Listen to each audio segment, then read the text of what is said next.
Assalamualaikum, salam sejahtera dan selamat kembali semula ke channel Abang. Terima kasih sangat-sangat sudi dengarkan semula cerita yang Abang nak sampaikan. Hari ini Abang nak sampaikan beberapa cerita. Abang tak boleh nak bagi tahu berapa jumlah cerita yang Abang sampaikan. Takut jadi macam cerita 2 hari yang lepas. Janji nak sampaikan 3 cerita, alih-alih 2 cerita je yang mampu. Dan cerita yang ketiga daripada 2 hari yang lepas Abang masukkan pada hari ini. Jadi cerita kali ini agak panjang sikit lah, minta yang semuanya bersabar. Jadi tanpa membuang masa, sebelum kita mulakan cerita, jomlah kita sama berdoa kepada Allah Ta'ala. Moga kita semua dipanjangkan umur, dimurahkan rezeki, diberikan kesihatan yang baik, diberikan rezeki yang melimpah ruah, dipermudahkan segala urusan, dan termasuklah diberikan kemudahan dalam setiap perkara yang kita lakukan. Amin ya Rabbal Alamin. Okey, kita teruskan dengan cerita yang pertama.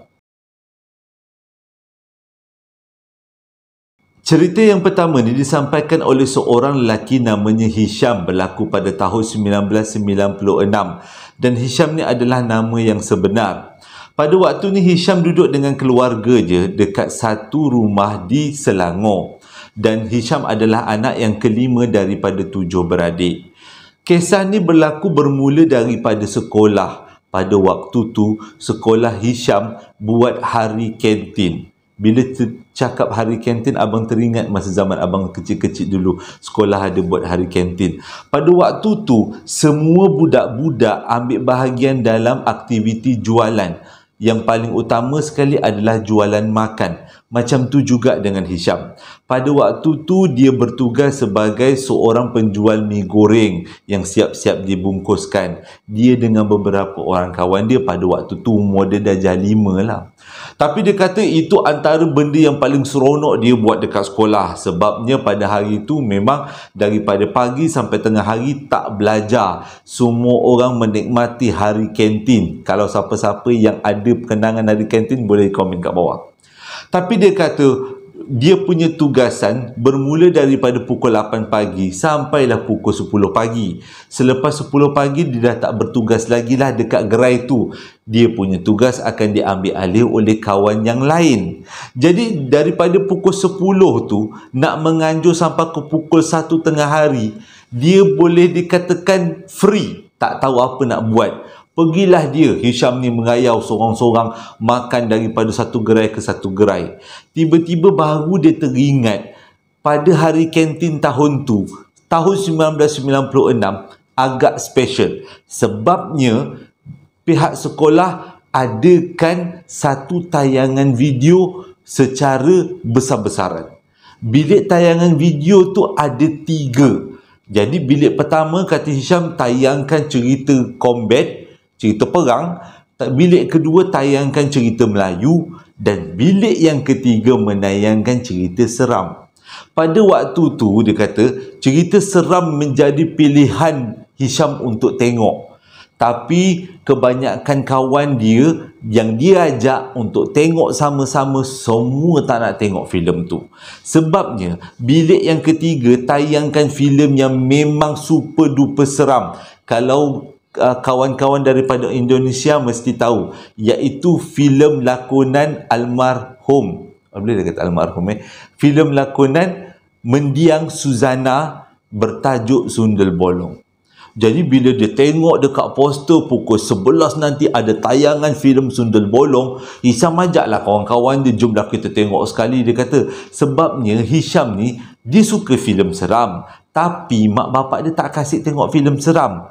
Pada masa yang sama, mak dia selalu cerita. Mak dia kata dulu muda-muda mak pernah tengok cerita Sundel Bolong. Jadi bila dah macam tu, Hisham ni memang teringin sangat nak tengok. Ditambah pula pada hari itu memang ada tayangan Sundel Bolong dekat sekolah. Jadi bila ajak kawan-kawan, kawan-kawan tak nak. Jadi ujung-ujungnya akhirnya Hisham pergi je seorang-seorang. Pergi ke bilik tayangan yang ketiga untuk tengok cerita Sundel Bolong. Jadi tengoklah Hisham. Hisham kata sepanjang dia tengok cerita Sundel Bolong tu, boleh kata dalam bilik tayang tu ada lebih kurang daripada 10 pelajar. Tapi dia kata tetap juga dia rasa seramnya lain macam. Kalau mana-mana yang pernah tengok cerita Sundel Bolong mesti tahu apa yang abang maksudkan. Jadi perjalanan cerita daripada pukul 11 tu menganjur sampai ke pukul 1. Akhirnya tamatlah cerita Sundel Bolong tu. Puas hati Syam kata dia dapat tengok Sundel Bolong. Jadi dia kata dia nak pinjam dengan cikgu tape. Waktu tu zaman video tape dia nak pinjam tape tu daripada cikgu, dia nak bawa balik rumah, dia nak ajak adik-beradik dia tengok Sundel Bolong ramai-ramai. Jadi bila dia cakap dengan cikgu nak pinjam, cikgu kata tak ada masalah nak pinjam, yang penting pulangkan. Oh, semangatlah Hisham. Jadi balik tu lebih kurang pukul 1 tengah hari, sampai kat rumah dia roger semua adik-beradik dia, abang, akak, adik-beradik dia semua. Dia kata dia dah dapat satu video tape tajuknya Sundel Bolong, malam ni kita tengok ramai-ramai. Tapi mak bapak dia memang tak kasih tengok cerita hantu. Sebabnya mak bapak dia kata benda tu tak elok untuk diorang. Nak jadi cerita, malam tu mak bapak dia pergi kenduri, majlis kenduri arwah jiran tetangga, ada yang meninggal, dia kata. Jadi dia kata waktu tu lah dia ambil peluang tengok cerita Sundel Bolong. Baru nak masuk cerita seramnya. Jadi dia kata mak dia pergi kenduri lebih kurang pukul lepas isyak, lepas maghrib macam tu, pukul 8.30 lah kita ambil. Jadi pergilah mak ayah dia pergi kenduri. Bila mak ayah dia pergi kenduri, Hisham dengan adik-beradik ni terus berkumpul depan TV. Sebabnya dia kata selalunya kenduri tu akan tamat lambat. Sebabnya bila dah ramai-ramai berkumpul dengan kawan-kawan, bapak dia mesti ada air kopinya, borak-borak dengan jiran tetangga. Tak mungkin bapak dia akan balik awal dengan mak dia, mesti bapak dia balik lewat. Jadi dia kata mula 8.30 dia dengan adik-beradiknya berkumpul depan TV, ramai-ramailah, bukalah tape video tu cerita Sundel Bolong. Oh, tengoklah diorang, asyiklah tengok cerita Sundel Bolong. Selama ni hanya dengar cerita yang mak dia sampaikan, tapi kali ni betul-betul dapat tengok. Sampailah cerita tu daripada pukul 8.30, 9.30, 9.30, 10.30. Belum sempat mak bapak dia balik, cerita Sundel Bolong pun tamat. Jadi diorang pun pergilah masuk tidur kat bilik masing-masing. Hari ni baru cerita seramnya.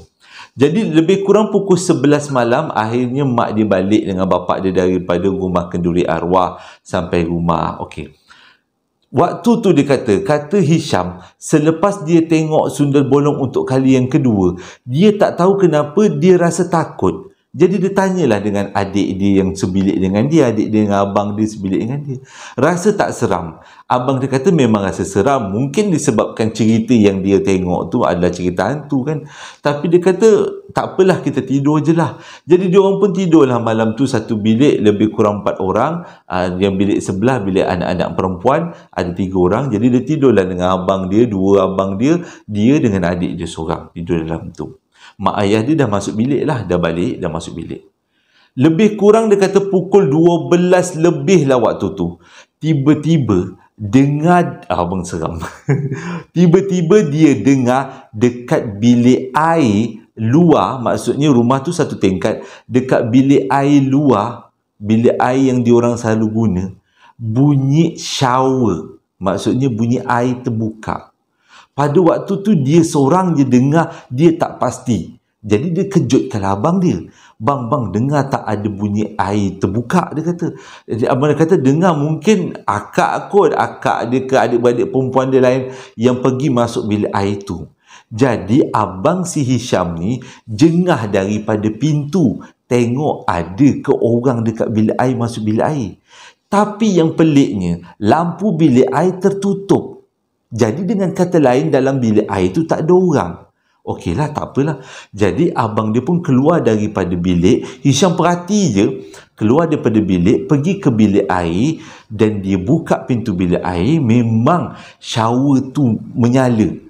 Bukan menyala. Shower tu keluarkan air. Yang air pancut daripada atas tu kan, orang panggil shower kan. Shower tu keluar air. Jadi abang dia tutup shower tu dan abang dia bergerak balik nak ke bilik. Waktu abang dia bergerak nak ke bilik tu, tiba-tiba satu rumah blackout. Satu rumah blackout. Jadi abang dia pun berlari masuk dalam bilik, terus kunci bilik. Bila kunci bilik, keadaan dah jadi kalang kabut. Sebabnya tak jangka tiba-tiba rumah blackout. Jadi lepas selang 2-3 minit tu, dia dengar pintu bilik bapak dia terbuka dan dengan tapak kaki bergerak menuju ke arah bilik diorang. Dan tiba-tiba bilik dia orang diketuk, bapak dia panggil. Ni korang okey ke tidak ni? Bagi ayah masuk, ayah nak menyalakan lilin, kata. Ini mesti ada masalah dekat pencawang mana-mana yang menyebabkan power tiba-tiba terputus kan. Jadi dia pun bukalah pintu, Abang Hisham bukalah pintu. Jadi tengok bapak dia bawakan lilin. Jadi lilin tu dia letaklah dekat-dekat dalam bilik dia orang. Okey, cerita dia pelik kat sini.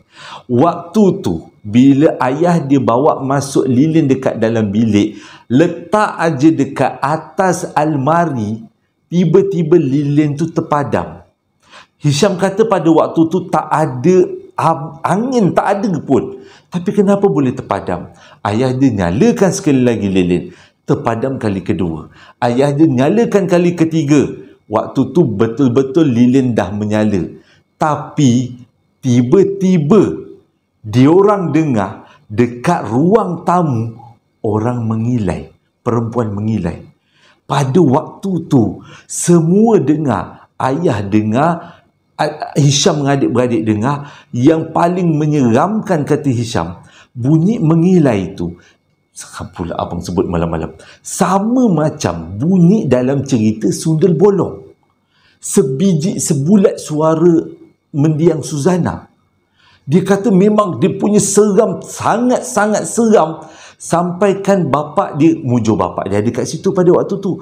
Jadi bapak dia kata, tunggu dekat dalam bilik, ayah nak pergi tengok dekat ruang tamu. Sebagai seorang ayah memang beraninya lain macam lah kan.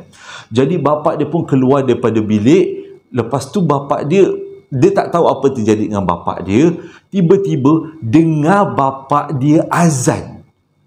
Hisham kata waktu tu dia dalam bilik, abang dia dengan dia dalam bilik, mak dia dalam bilik, dia rasa adik-adik perempuan, adik-beradik perempuan dalam bilik.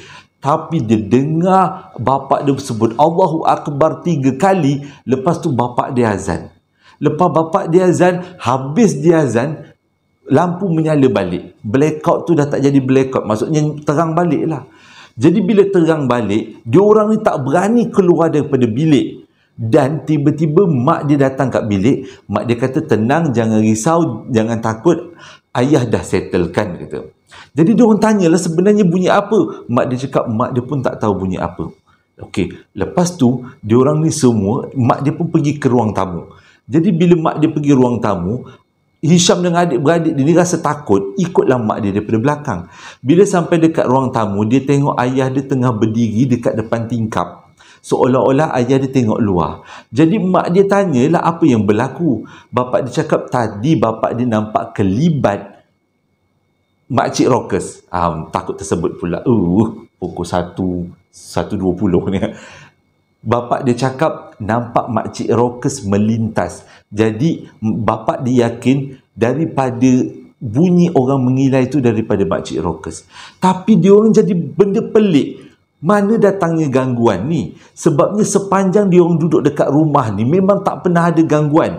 Tiba-tiba si Hisham ni teringat video tape yang dia bawa. Jadi dia beritahu dekat mak ayah dia yang dia bawa video tape. Marahlah mak. Kata macam mana mak kan dah pesan jangan tengok cerita hantu. Jadi mak dia kata, dia cakaplah bersungguh dengan mak dia, jangan-jangan mak tape ni berhantu. Mak dia kata mustahil, tak akan boleh tape tu berhantu, mak dia kata. Tapi korang tengok cerita hantu malam-malam dekat rumah, korang tahu tak, dekat rumah ni selain daripada manusia, ada juga makhluk-makhluk alam sebelah. Jadi kalau kita tengok filem seram, dengan kata lain kita seorang-orang menggembirakan diorang, kita meraihkan diorang. Jadi tak mustahil benda tu datang daripada apa yang ada dalam rumah. Itulah penjelasan mak dengan ayah Hisham. Jadi, tapi Hisham kata dia masih lagi tak faham kenapa selama ini, walaupun ada jugalah tengok cerita hantu, dia kata hari siang kan, tapi tak pernah jadi macam tu. Kenapa malam tu jadi macam tu? Tapi dia kata dia yakin sebenarnya rumah diorang ada sesuatu yang misteri. Sebabnya bapak diorang beli rumah tu second hand. Maksudnya rumah yang bukan rumah baru, rumah yang orang pernah duduk. Jadi walaupun peristiwa tu dah berlaku lebih daripada 20 tahun, 19, 18, lebih kurang daripada 15 tahun. Tapi Hisham kata masih lagi dia terteka-teka. Apa yang berlaku dekat rumah ni sebelum diorang pindah masuk. Sebabnya dia yakin benda yang pernah terjadi sebelum ni adalah punca kenapa malam tu diorang dengar orang mengilai. Kenapa bunyi mengilai tu adalah bunyi Suzana? Sebab malam tu diorang tengok cerita Suzana. Jadi mungkin benda tu mengilai meniru apa yang diorang tengok. Jadi itulah sebabnya mungkin kenapa mak bapak dia larang keras diorang tengok filem seram. Dan misteri tu masih lagi terbuku sampai sekarang. Siang tadi abang dapat bungkusan daripada seseorang. Bagi kat abang cinnamon roll. Abang sempat ambil gambar sebelum makan. Sebabnya pada 2 hari yang lepas abang ada berkongsi seorang budak perempuan punya TikTok dalam Facebook abang. Tapi abang lupa nak letak caption. Yang itu bukanlah abang punya yang buat. Abang buat kek. Mati duduk balik pun abang tak boleh buat kek. Susahnya buat kek. Jadi abang pun kongsilah cara budak perempuan tu buat cinnamon roll. Tak pasal pula akhirnya budak perempuan tu kontak abang, hadiahkan abang cinnamon roll. Seperti gambar ni lah. Jadi abang pun tanya dengan dia, yang ni adik jual ke? Nama dia Ariana. Dia kata dia jual, tapi dia jual sekitar Melaka. Sedap. Cinnamon roll dia sedap. Sebab abang tak ada microwave, abang letak dekat atas kuali panas kan, bagi dia cair cinnamon roll, biar roll tu cair. Jadi bila abang makan sangat sedap. Siapa-siapa yang nak beli cinnamon roll adik Ariana ni, bolehlah kontak dekat nombor yang abang sediakan dekat dalam description box. Kita tolong-tolong sesama kita. Baru nak masuk cerita. Kalau 2 hari yang lepas abang cerita pasal Cik Sal, dulu-dulu abang cerita pasal Cik Yam, tapi kali ni abang cerita pasal Cik Siti. Ketiga-tiganya adalah makcik yang banyak pengalaman.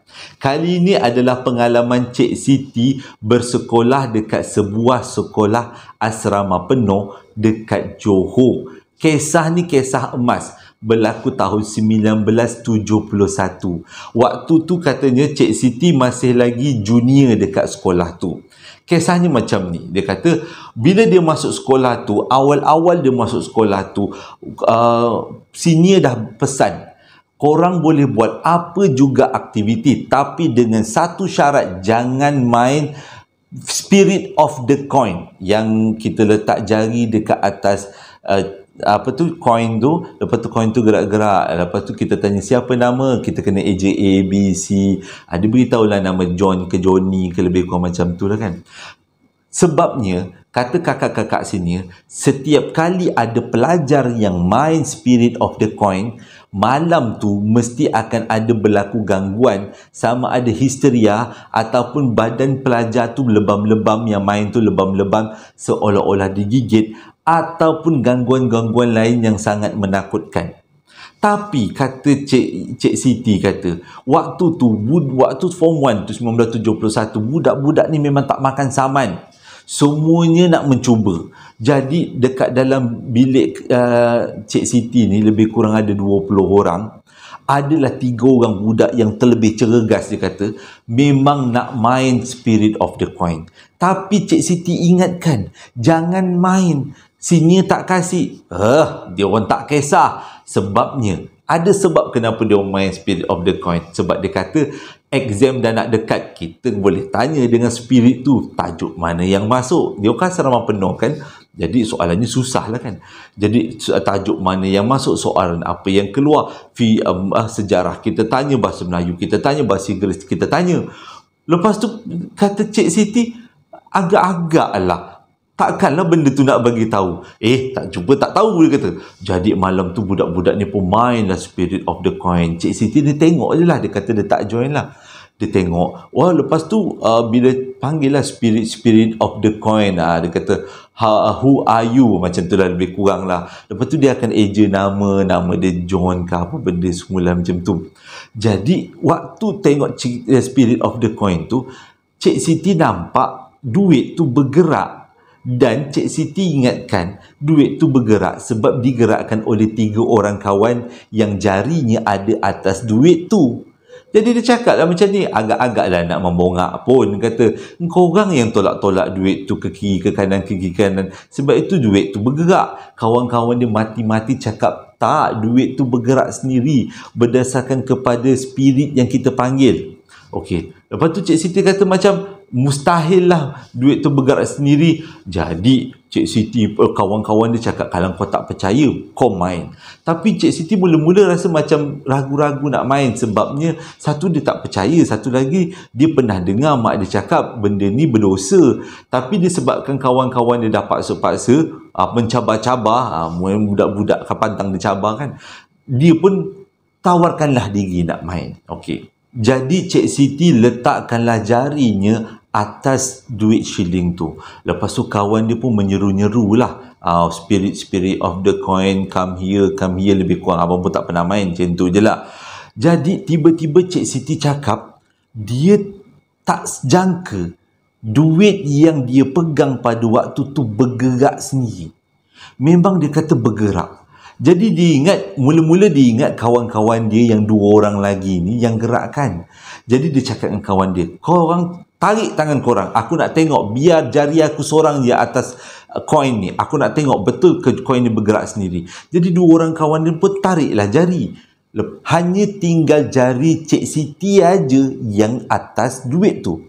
Betul-betul Cik Siti cakap duit tu bergerak. Dia tak tolak. Duit tu bergerak mengikut apa yang ditanya. Tanya umur, dia beritahu pada umur. Tanya nama, dia akan bergerak. Ejakan nama spirit yang dipanggil. Lepas tu Cik Siti tak puas hati. Kali ni dia buat sesuatu lain. Tengah benda tu bergerak-gerak mengeja nama, dan tiba-tiba Cik Siti sengaja angkat jari dia.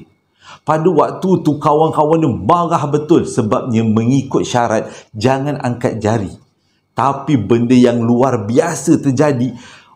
Koin tu, duit shilling tu bergerak sendiri, kata Cik Siti.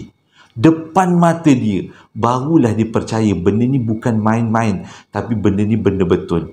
Jadi lepas dah macam tu, diorang semua pegang balik duit tu dan diorang teruskan pertanyaan. Pertanyaan diorang tanya adalah, esok sejarah masuk apa, matematik masuk tajuk mana. Macam itulah dia tanya budak-budak. Kan katanya dia tak tanya nombor ekor. Dia tanya soalan apa yang masuk besok. Benda tu bagi tahu. Tapi Cik Siti cakap bila besok betul-betul apa yang benda tu bagi tahu betul-betul masuk. Itu secara kebetulan lah kan. Betul-betul masuk. Oh, kagum Cik Siti. Jadi Cik Siti cakap, apa kata malam ni kita main lagi. Ada gairah lah Cik Siti. Sebab Cik Siti tengok macam ada bagusnya kan. Sebabnya esoknya ada exam lagi. Jadi malam tu ramai-ramai lah, 20 orang berkumpul dekat bilik Cik Siti. Dia orang nak main. Teruskan malam tu main Spirit of the Coin. Jadi Cik Siti antara orang yang main pada malam tu dengan 2 orang lagi kawan dia. Lagi lebih kurang 17 orang mengelilingi dia orang semua, dengan ada seorang tukang catat. Dan dia orang pun panggil, Spirit of the Coin, come here. Tak jalan. Spirit of the Coin, come here. Tak jalan. Lepas dia orang panggil dalam bahasa Melayu, wahai roh yang ada di keliling kami, sila datang. Tiba-tiba benda tu bergerak. Bergerak, dia orang tanyalah, siapa nama awak? Dia beritahu nama dia. Kalau tak silap nama dia Akmal kot. Tapi tak tahulah betul ke tidak. Ini abang ingat-ingat lupa je lah. Dia beritahu nama dia. Dia kata dia meninggal sebab kena penyakit taun kalau tak silap abang. Lepas tu dia bersekolah dekat sekolah Sultan Abdul Halim dekat Kedah. Dan dia meninggal dalam keadaan yang sangat muda. Benda tu bagi tahu waktu Cik Siti main Spirit of the Coin dengan kawan-kawan dia. Waktu tu seram gila, kata Cik Siti. Tapi selepas tu kawan-kawan Cik Siti tanya soalan apa yang keluar besok. Benda tu boleh marah. Kata jangan main benda ni lagi. Maksudnya bukanlah dia berbunyi mulut, tak. Dia cuma bergerak tu. Jadi adalah seorang tukang catat kat mana duit tu bergerak. Tapi benda tu bagi tahu jangan main benda ini. Roh saya sakit. Dengan kata lain, dia kata setiap kali budak-budak ni main Spirit of the Coin, roh yang dia panggil ataupun spirit yang dia panggil akan tercedera. Lebih kurang macam tu. Jadi bila dah spirit tu marah, Takutlah masing-masing. Jadi masing-masing tamatkanlah permainan tu. Dah masing-masing termenung. Takut. Jadi disebabkan dah malam sangat, semua tidur. Bila besok pagi diorang bangun, semua yang main Spirit of the Coin pada malam tu badan diorang lebam-lebam, seolah-olah macam digigit. Jadi benda ni diberitahu kepada pihak warden, dan warden pun bawalah anak-anak ni semua, Cik Siti dan kawan-kawan dia pergi hospital. Sempat pula ditahan dekat ward sebab pihak hospital takut yang budak-budak ni didera oleh pihak sekolah. Tapi diorang tak nak bagi tahu. Puncanya adalah sebab diorang main Spirit of the Coin, takut kena marah dengan senior. Jadi bila dah 3 hari dekat hospital tu, diorang pun keluarlah. Memang tak ada apa-apa masalah. Dia kata lebam-lebam tu tak tahu punca mana. Bukan terjatuh, bukan apa. Tapi ada lebam. Cumanya diorang tak nak beritahu lebam tu muncul selepas diorang main Spirit of the Coin. Walaupun masing-masing takut, tetap juga malam seterusnya diorang bila dah balik daripada hospital, ramai-ramai nak main lagi. Niatnya satu je, untuk tahu soalan besok ni keluar apa. Tapi ini adalah kali terakhir diorang main. Sewaktu diorang main, diorang cuba panggil Spirit Mak Saleh. Tiba-tiba yang datang adalah spirit daripada Sudan. Jauh gila datang. Dia kata pada waktu tu dekat Sudan ada pemberontakan besar-besaran. Dan dalam waktu diorang main, spirit daripada Sudan tu beritahu dia tak ada kepala. Waktu tu semua dah naik seram. Ditambah pula spirit tu bagi tahu dia tak suka perempuan yang berbaju biru dalam bilik ini. Dan yang paling tak syok lagi, kata Cik Siti, pada waktu tu dia seorang aja yang pakai baju biru.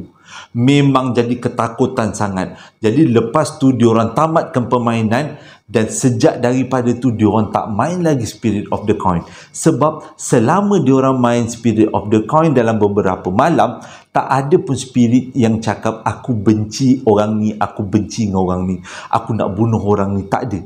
Tapi spirit daripada Sudan tu beritahu dia tak suka dengan Cik Siti. Kalau main lagi lepas ni, dia akan buat sesuatu pada Cik Siti.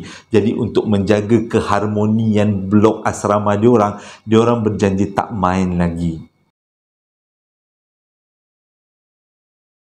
Cik Siti cakap sepanjang dia duduk dekat sekolah tu, banyak peristiwa seram yang dia alami. Sebuah sekolah asrama penuh dekat Johor. Sekolah perempuan. Bagi clue sikit. Tapi dia kata dalam banyak-banyak pengalaman, ada satu pengalaman yang dia tak boleh lupakan. Kisahnya berlaku pada tahun 1970. Waktu tu dia masih kecil lagi, dia kata. Dia kata bukan, dia sebenarnya agak sedih juga dia kena masuk asrama pada waktu muda. Sebabnya pada waktu tu dia masih lagi nak bermanja-manja dengan mak dia. Tapi mujurlah kawan-kawan semua memahami. Jadi disebabkan kerinduannya pada kampung halaman, Cik Siti ni susah nak tidur. Dia senang tidur waktu siang, tapi bila malam dia senang terjaga. Nak jadi cerita, pada satu hari, pada satu malam, dia terbangun, dia tak boleh tidur. Bukan tak boleh tidur, dia boleh tidur awal. Tapi tiba-tiba lebih kurang pukul 1 pagi dia dah terbangun. Sebab siang tadi dah tidur banyak malam, dah banyak masa dia tidur. Jadi dia kata pukul 1 terbangun. Dia baring kat katil, dia tengoklah bumbung, tengoklah kipas yang bergerak. Tiba-tiba dia kata dia dengar bilik gelap. Dia kata bilik gelap pada waktu tu yang ada cahaya daripada koridor.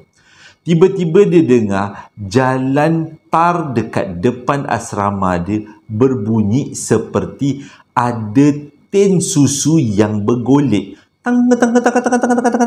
Macam tu. Dia punya, dibayangkanlah bunyinya macam tu. Lepas tu Cik Siti, siapa pula yang bergerak pukul 1 pagi pada waktu tu? Kebanyakan orang dah tidur. Dan guard pula jarang-jarang ada datang pada waktu tu. Tak habis lagi Cik Siti fikir, tiba-tiba bunyi kali kedua, tin susu bergolek. Tunggu. Jadi Cik Siti macam, bunyi apa tu? Memang bunyi tin, tapi siapa yang sepak? Tiba-tiba tengah-tengah nak proses fikir ni siapa yang datang, siapa yang sepak tin, dia dengar pintu bilik dia dibuka. Jadi Cik Siti pun tengok ke arah pintu. Pintu terbuka tapi tak ada orang. Cik Siti tengok aja apa yang ada dekat pintu tu. Tiba-tiba, ni seramnya, Cik Siti dengar benda melompat dari satu lompatan ke satu lompatan dalam jarak yang dekat. Dik, dik, dik. Lebih kurang macam tu. Jadi Cik Siti ni besarkan mata dia, nengok betul-betul siapa pula yang belajar melompat tengah-tengah malam ni. Tapi Cik Siti tak nampak apa pun. Walaupun bilik tu gelap, tapi masih lagi ada sumber cahaya daripada koridor. Sepatutnya Cik Siti boleh nampak siapa yang bergerak dalam bilik pada waktu tu. Tapi Cik Siti tak nampak. Jadi dia biarkan benda tu bergerak, meloncat-loncat, makin dekat dengan katil dia. Jadi Cik Siti punya takut. Dia selubung katil dia dengan dia selubung muka dia dengan katil. Dia selubung muka dia dengan selimut. Jadi bila dia selubung muka dia dengan selimut, dia diam. Dia dengar pasang telinga kat mana bunyi loncatan tu. Rupanya loncatan tu bukan satu, bertambah-tambah loncatan. Lebih kurang ada 5-6 benda yang meloncat. Yang paling tak best sekali, benda tu meloncat mengelilingi Cik Siti. Pada waktu tu habis gigil kata Cik Siti. Habis gigil, habis takut. Tapi dia tetap tak akan buka selimut yang nutup muka dia ni. Dia biarkan benda tu meloncat-loncat. Dia kata, sumpah lepas ni kalau dia terbangun tengah malam pukul 1, tak ada kerja dia nak berjaga. Dia akan cuba tidur sampai dapat. Akhirnya, benda tu meloncat dan hilang sendiri. Tak dihalau. Waktu tu Cik Siti cakap dia tak boleh nak baca ayatul kursi ke apa. Memang dia tak ingat. Tapi benda tu hilang macam tu aja. Alhamdulillah. Tapi tetap juga Cik Siti tak bukakan selimut daripada badan dia. Memang menutupi selimut badan dia. Bila tiba-tiba ada orang gerakkan dia, esok pagi dah subuh, dia pun bangun. Lepas tu dia tanya dengan kawan-kawan dia dengan peristiwa malam tadi. Tak ada seorang pun tahu. Dia kata Cik Siti cakap dia tak nampak, tapi dia dengar benda tu melompat dengan meriah. Mengganggu gugat Cik Siti pada malam tu nak tidur. Tapi mujur juga boleh tidur budak-budak kan pada waktu tu. Dan itu adalah pengalaman yang paling Cik Siti kenang. Dan sejak daripada tu dia ada fobia bila dengar ada tin yang bergerak dekat jalan raya. Kan kadang-kadang kalau rumah kita kan tiba-tiba ada tin orang sepak kentang.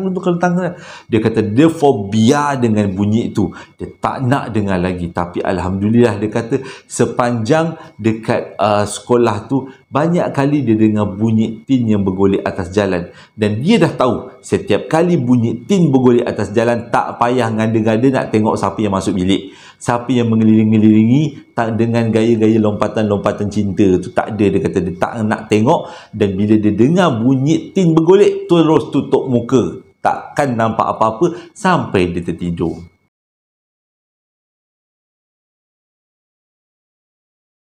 Terima kasih sangat-sangat dah menonton video abang daripada mula sampai habis. Abang harap menjadi iktibar untuk kita semua. Terima kasih yang dah membeli baju-baju yang abang jual dan juga sambal dan perapan sate yang abang jual. Terima kasih. Dan terima kasih juga yang memberikan cerita pada abang, Cik Siti dan juga Hisham. Dan terima kasih yang memberikan cinnamon roll, hadiahkan cinnamon roll yang abang share dekat Facebook tu. Bukan abang yang memasak, tapi budak yang jual cinnamon roll ni. Kalau nak beli cinnamon roll, bolehlah tempah-tempah dekat nombor yang bersediakan. Okey, hingga berjumpa lagi dalam 2 hari akan datang. Assalamualaikum warahmatullahi wabarakatuh.